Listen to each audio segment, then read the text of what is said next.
Yon, gandang umaga, tanghali, hapon, gabi sa inyo.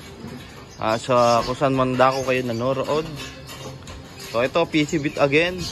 Today is Tuesday, syempre.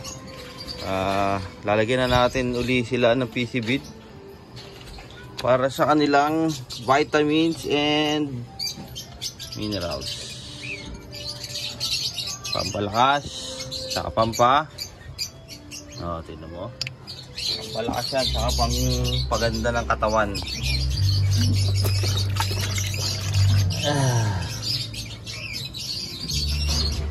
Yan.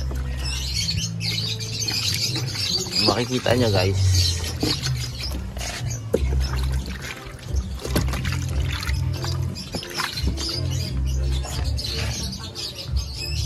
So yun lang, maya na uli. So yan guys, no, kukunin natin yung mga zero natin.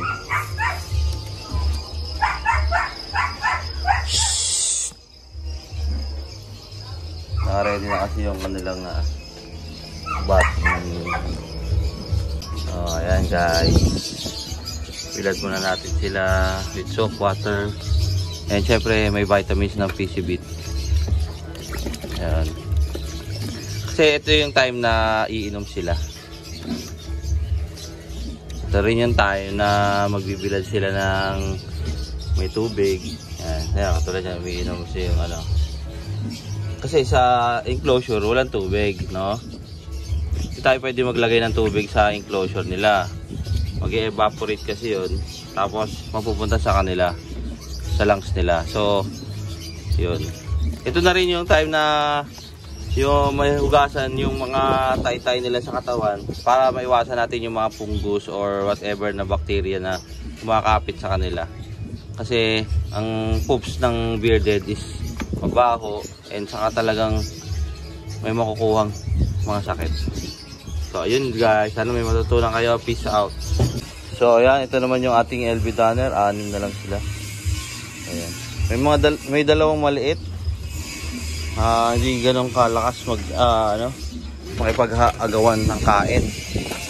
Kaya kailangan maihiwalay na sila. Siguro ito yung ipaparapol ko. Free raffle.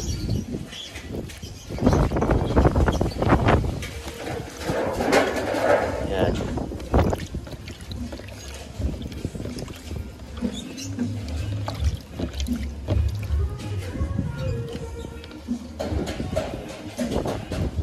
Namikit sila eh. Ewan ko bakit namikit to. Ayan. Medyo namikit. Di ko alam bakit. Ito yung Danner orange ko. Kamukha na nanay. No?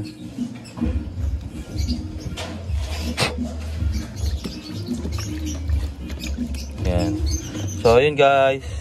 Sana nag-enjoy kayo sa aking video. So yun lang. Masasabi ko, don't forget to subscribe, like, and share na rin sa aking mga video para maging updated kayo palagi. So peace out mga kabalbas.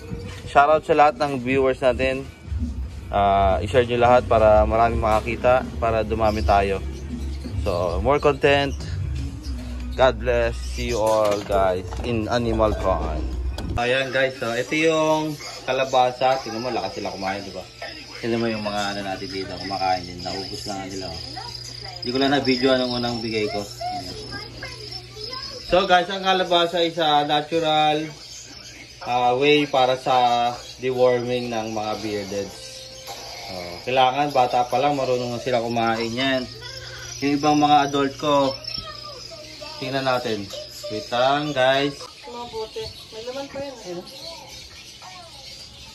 So yan guys, yung iba ayaw pa kumain. Pero yung kumain na yung bearded natin na Project Zero. So ito kumain din. Good thing. So tingnan natin yung iba. Ito kanina kumain to kaso marami ako nilagay. Ito hindi kumain. Sana kumain siya. Ito hindi pa kumain din. Yung iba kasi hindi sanay. Ito buti nga kumakain na ng gulay. Dati hindi kumakain. So ayan guys, peace out.